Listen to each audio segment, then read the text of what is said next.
मैदानामध्ये चांगली गाडी आली बघा. पुन्हा इंदोरच्या गाड्या आल्या बघा. चांगली लढत सुरू आहे.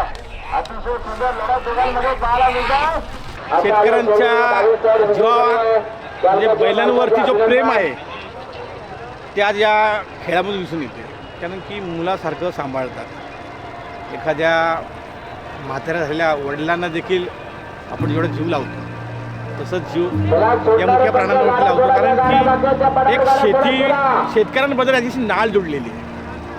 जसं घरातला कुटुंबातला सदस्य म्हणून यांच्याकडे पाहिलं जातं. आणि माझे वडील रवींद्र मारुती नाईक यांचा हा म्हणजे वडिलोपार्जित खेळ तेच आम्ही पुढे घेऊन चाललेलो आहे.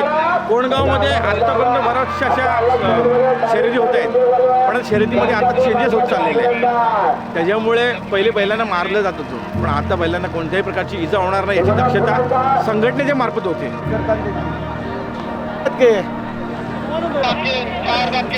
4 गाड्या बाकी आहेत अजून.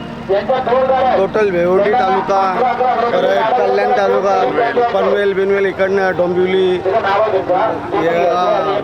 मुरबाड या भागातून गाड्या आलेल्या खेळण्यासाठी. आम्ही खेळण्यासाठी कुठे कुठे जातो आहे. पनवेलला जातो आहे, मुरबाडला जातो आहे, घाटावर जातो आहे, साताऱ्याला, कधी कधी नाशिकला पण जातो आहे. पैशाचं घेणं देणं नाही, खाली गुलाल आमच्या बैलाला भेटला पाहिजे, बस गुलालाचं महत्त्व आहे.